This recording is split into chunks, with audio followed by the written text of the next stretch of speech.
청와대 부동산 소식 짚어보고 그다음에 이제 재보궐선거 얘기를 해보겠습니다. 문재인 대통령이 연일 경제 행보를 이어가고 있습니다. 오늘 상공의 날 기념식에 참석했는데요. 우리 경제의 회복과 반등이 시작됐다는 점을 재차 강조했습니다. 조금 전에 신반장하고도 얘기했지만 오늘 민주당은 부동산 정책에 무한 책임을 느끼며 사죄해야 한다고 자세를 바짝 낮췄는데요. 이낙연 선대위원장이 대국민 기자회견을 하기도 했습니다. 관련 소식을 신혜원 반장이 정리해봤습니다.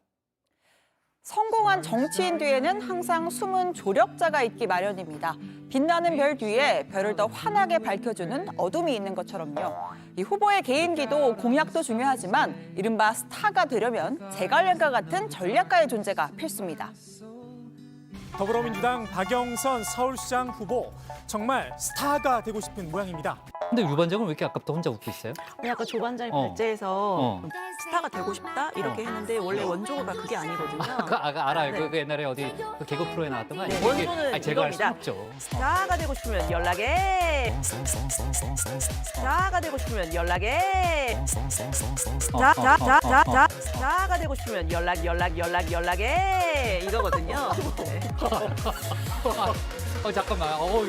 갑자기 내가 최종혁 전반장인 줄 알았어요. 예능 프로 진출하려고 했습니다. 네, 스튜디오가 초토화됐었죠. 최 반장이 떠난 뒤로는 다시는 못 볼 줄 알았던 무리수 개그가 돌아왔습니다. 평범한 모범생으로 일평생을 살아왔다던 제가 복국장 다음으로 회사에서 존경하는 선배인 류 반장이 이럴 줄이야. 자, 아무튼요. 스타가 되고 싶으면 연락해. 네, 이 스타가 되고 싶은 정치인들 류 반장에게 연락 한번 해보시죠. 믿져야 본전 아니겠습니까? 오늘 저는 국민 여러분께 간절한 사죄의 말씀을 드리고자 이 자리에 섰습니다. LH 사태에 대해 국민 여러분께서 느끼시는 분노와 실망이 얼마나 크고 깊은지 아프도록 잘 압니다. 무한 책임을 느끼며 사죄드립니다. 민주당에게도 숨은 전략가가 있는 걸까요? 보궐선거를 앞두고 부동산 정책을 대하는 태도가 180도 달라졌습니다. 그간 민주당은 정책 방향은 옳다, 일부의 다주택 투기 세력이 집값을 올리고 있을 뿐이다라는 입장이었죠. 다주택자와 법인에 대한 정부 세율을 강화하겠습니다. 아울러 각종 공제 축소 등 종부세 실효세율을 높이기 위한 추가 조치를 민주당이 지속적으로 관리를 하도록 하겠습니다. 투기 목적의 다주택자는 하루빨리 처분하는 것이 이익이 될 거라는 것을 분명하게 말씀을 드립니다. 나는 그 발상 자체를 이해할 수가 없어요. 사유재산을 처분하고 안 하고 하는 것이 헌법에 보장된 것인데 시장 원리에 맞지 않게 강제로 팔아라. 정책은 작동 안 되는데 너 이 집 팔아. 이 무능을 스스로 자인하는 거죠. 자, 최근 들어서는 정부 여당이 오만을 언급하더니요. 조만간 효과가 있을 거다. 특정 지역의 일시적 문제다. 이런 오만과 무감각이 국민들 마음에 상처를 줬다고 생각합니다. 자, 그리고 서울시장 유세 현장에서는 왜 그랬는지 한스럽다라는 표현까지 등장했습니다. 화나면서 후회도 되고 한스러워요.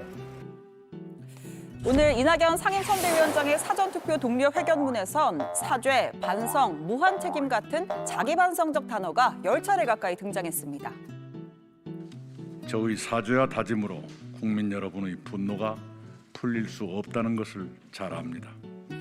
여러분의 화가 풀릴 때까지 저희는 반성하고 혁신하겠습니다. 또 하나 새로운 전략이 눈에 띄는데요. 대통령 마케팅이 사라졌다는 겁니다. 지난 총선에서 민주당 지역구 후보들은 선거사무소 외벽에 문 대통령과 함께 찍은 대형 사진을 내걸었습니다. 민주당의 비례위성정당인 더불어시민당이 발표한 TV 광고는 문 대통령의 사진과 영상으로 도배됐었죠. 대통령 선거 다시 한다 해도 문재인을 찍을 당신. 지난 3년 그는 많이 늙었고 그게 늘 미안한 당신. 당신은 더불어시민당입니다. 문재인과 더불어시민당은 같은 말입니다. 문 대통령의 마법은 통했습니다. 민주당은 국회에서 300석 중 180석을 차지하며 압승했습니다. 민주당 내에서는 당이 이긴 게 아니라 대통령이 이긴 선거다. 이런 말이 공공연하게 돌았었죠. 자, 하지만 이번 재보궐선거에서는 이러한 문심 마케팅이 사라졌습니다. 올해 초만 해도 대한민국은 문재인 보유국이라며 적극적인 친문 행보를 펼쳤던 박영선 후보도 최근에는 대통령의 이름을 언급하지 않고 있습니다. 이번 선거에서는 문재인 대통령 홍보하는 인수가 거의 볼 수 없는데 이번 선거의 주된 쟁점이 부동산인 영향도 있으리라 봅니다. 방역이라든가 재난지원금 같은 문제가 주요 쟁점이라면 대통령 얘기를 더 많이 했겠죠. 한 민주당 관계자는 야당이 정권 심판론을 내세우면서 문심 마케팅이 야당의 심판 프레임을 강화하게 되는 측면이 있다라고 설명을 했습니다. 문 대통령은 오늘도 경제 행보로 이어갔는데요. 제48회 상공의 날 기념식에 참석했습니다. 취임 후 첫 참석입니다. 전날 국무회의와 마찬가지로 우리 경제의 회복과 반등이 시작됐다는 점을 재차 강조했습니다. 이제 경제 반등의 시간이 다가왔습니다. 경제 회복이 앞당겨지고 봄이 빨라질 것입니다. IMF는 올해 우리 경제 성장률을 3.6%로 9달 만에 0.5% 더 올렸습니다.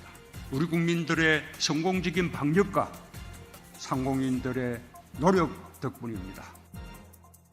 코로나 위기 상황에서 기업인과 상공인들의 힘으로 경제 회복의 저력을 이뤄낼 수 있었다 치하했습니다. 또 앞으로는 따뜻한 자본주의가 필요하다 주문했는데요. 세계가 부러워하는 경제 성장 이면에 불평등과 양극화 같은 그늘이 있었다며 이제는 변화의 때가 왔다고 말했습니다. 단기 매출, 영업이익 같은 재무적 성과 중심에서 환경, 사회, 지배구조 같은 비재무적 성과도 중시하는 ESG라는 따뜻한 자본주의의 시대를 열어야 할 때입니다.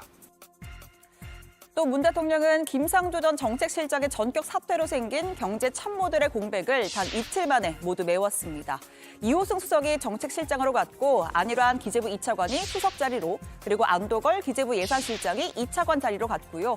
오늘 추가로 새 경제정책비서관에 이형일 기재부 차관보를 내정했습니다. 이 표를 보시면 청와대와 기재부 사이의 연쇄 이동이 보이실 겁니다. 부동산 논란으로 어수선해진 관가 분위기를 다잡고 또 남은 임기 경제정책을 관리하는 데 빈틈을 없애겠다는 의지가 담긴 것으로 해석됩니다. 오늘 청와대 발제 이렇게 정리하겠습니다. 문 대통령 연일 경제 반등의 시간, 민주당은 부동산 사죄 반성 책임.